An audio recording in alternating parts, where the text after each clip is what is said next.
स्वागत है। आज हम शैनन ली की किताब बी वाटर माय फ्रेंड पर बात करने वाले हैं। ये किताब सिर्फ ब्रूस ली के एक्शन स्टार वाले पहलू को नहीं छूती, बल्कि उनके जो गहरे दार्शनिक विचार थे उनमें उतरती है। बिल्कुल। शैनन ली ने अपने पिता का वो सबसे मशहूर कोट है ना, पानी बनो मेरे दोस्त, उसी को बेस बनाया है। और ये सिर्फ एक कहने की बात नहीं है, ये जीने का एक पूरा तरीका है। इसकी जड़ें आप देखें तो ताओ और ज़ेन जैसी विचारधाराओं में मिलती हैं। हाँ, मतलब प्रकृति के साथ मिलकर चलना, सहज रहना। एकदम। तो ये किताब पानी के अलग अलग गुणों को लेती है, जैसे वो कैसे ढल जाता है, कभी नरम होता है, कभी कितना शक्तिशाली हो सकता है, और इनके जरिए जीवन के सबक सिखाती हैं। अच्छा, तो चलिए इस सोच के समंदर में गोता लगाते हैं और समझने की कोशिश करते हैं कि पानी की तरह होने का असल मतलब क्या है। तो सबसे पहली बात जो एकदम बुनियाद है वो है अपना प्याला खाली करो। सुनने में शायद आसान लगे, पर इसका मतलब है अपने अंदर का जो अहंकार है, जो पहले से बनी हुई धारणाएं हैं, उनको हटाना। जैसे हम सोच लेते हैं कई बार, अरे ये काम तो मुझसे होगा ही नहीं, या चीजें तो ऐसे ही चलती हैं। इस तरह की सोच है ना। बिल्कुल वही। ये वो मानसिक कह सकते हैं दीवारें हैं जो हमें कुछ नया सीखने या बदलने से रोक देती हैं। ब्रूस ली का मानना था कि भाई सीखने के लिए पहले जगह बनानी पड़ती है, दिमाग खुला रखना पड़ता है। हाँ, जैसे प्याला खाली होगा तभी तो उसमें कुछ और आएगा। एकदम। लेकिन ये प्याला खाली करना ये रोज की जिंदगी में इतना आसान नहीं होता है ना। हाँ, मुश्किल तो है, क्योंकि हमारा मन चाहता है कि वो अपनी जानी पहचानी सोच में ही रहे, सुरक्षित महसूस करे। पर ब्रूस ली कहते थे कि अगर आगे बढ़ना है तो इस कंफर्ट जोन से बाहर निकलना ही होगा। तो जब हम ये प्याला खाली कर देते हैं तब हम अगले कदम के लिए तैयार होते हैं। हाँ बिल्कुल। और वो अगला कदम है रूपहीन बनो, यानी फॉर्मलेस। इसका मतलब है हालात के हिसाब से ढल जाओ। पानी की तरह, जिसका अपना कोई फिक्स आकार नहीं होता, जिस बर्तन में डालो वैसा ही हो जाता। सही। मतलब जिद्दी मत बनो, परिस्थितियों के साथ बहना सीखो।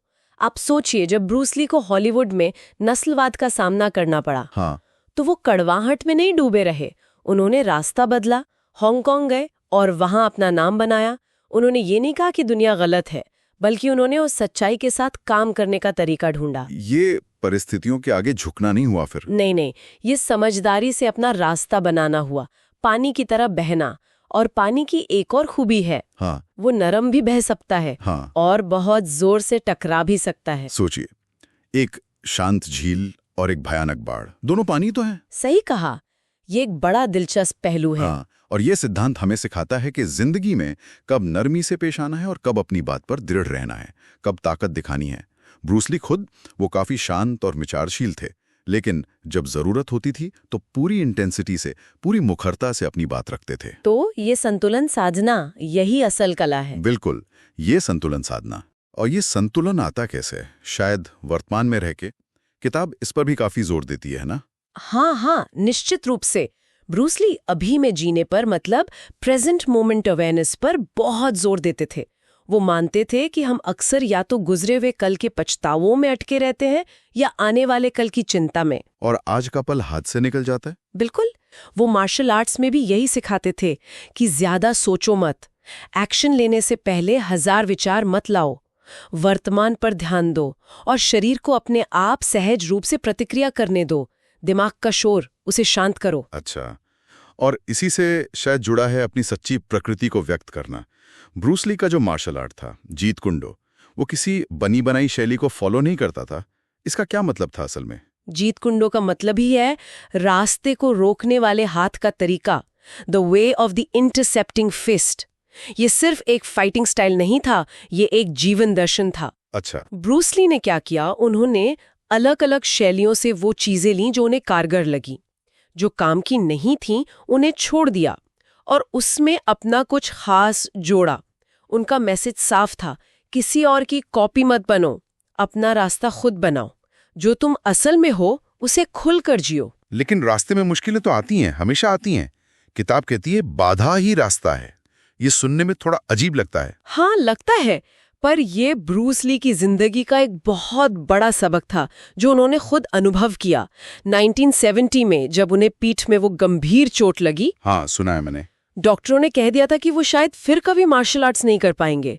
सोचिए कितनी बड़ी बाधा थी उनके लिए। लेकिन ब्रूस ली ने उस मुश्किल वक्त का इस्तेमाल किया। उन्होंने उस समय का उपयोग पढ़ने, सोचने और अपने दर्शन को, अपने विचारों को लिखने में किया। अरे वाह! और शायद इसी दौरान बी वाटर का जो विचार है वो और गहरा हुआ। जैसे पानी लगातार बहकर चट्टान को काट देता है ना, वैसे ही मुश्किलें हमें तराश सकती हैं, हमें आकार दे सकती हैं। बस शर्त यह है कि हम उनसे सीधे टकराने के बजाय उन्हें रास्ता बनाने दें। कमाल की बात है। और आखिर में 2 और सिद्धांत थे। एक तो उत्कृष्टता का पीछा करना, मतलब सिर्फ शौहरत के लिए नहीं बल्कि खुद को बेहतर बनाने के लिए। अनुशासन को वो आत्मप्रेम कहते थे। बिल्कुल, अपने काम में पूरी जान लगा देना, क्योंकि खुद के प्रति आपका सम्मान है। और दूसरा सिद्धांत जो बहुत जरूरी है, कोई रास्ता ही रास्ता नहीं, नो वे एज वे। इसका क्या मतलब हुआ? इसका मतलब है कि किसी एक सोच, किसी एक तरीके, किसी एक इज्म से बंधकर मत रहो। ये जीत कुंडों का सार भी है। हमेशा सीखते रहो, बदलते रहो। जो तुम्हारे लिए काम करता है उसे अपनाओ, जो नहीं करता उसे छोड़ दो। और सबसे जरूरी, अपनी खुद की एक अनूठी चीज उसमें जोड़ो।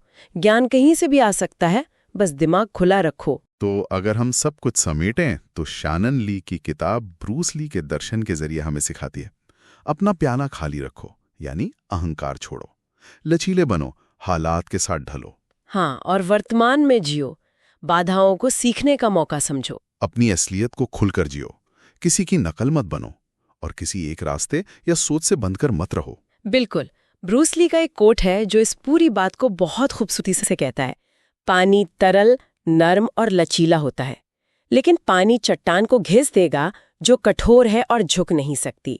नियम के तौर पर जो कुछ भी तरल, नर्म और लचीला है वो कठोर और सख्त पर विजय प्राप्त करेगा। वाह! यही है पानी की तरह होने की ताकत, स्थिर भी, अनुकूलनीय भी और दृढ़ भी, लेकिन अपना जो मूल स्वभाव है उसे कभी ना खोना। ये वाकई, ये कोई एक बार का फैसला नहीं है, ये तो जीने का एक तरीका है, रोज प्रैक्टिस करने वाली बात है। इसमें ईमानदारी, विनम्रता, जागरूकता, ये सब लगता है। सही कहा। और जाते जाते श्रोताओं के लिए सोचने की एक बात छोड़ जाते हैं। अगर जीवन एक बहती हुई नदी है और हम पानी है, तो आज हमारी जिंदगी में ऐसी कौन सी चट्टान या कठोर संरचना है, चाहे वो कोई हमारा विचार हो, कोई आदत हो या कोई भारी परिस्थिति, जिससे हम सीधे टकराने के बजाय उसके आसपास से बहकर निकलने या उसे धीरे धीरे बदलने की कोशिश कर सकते हैं।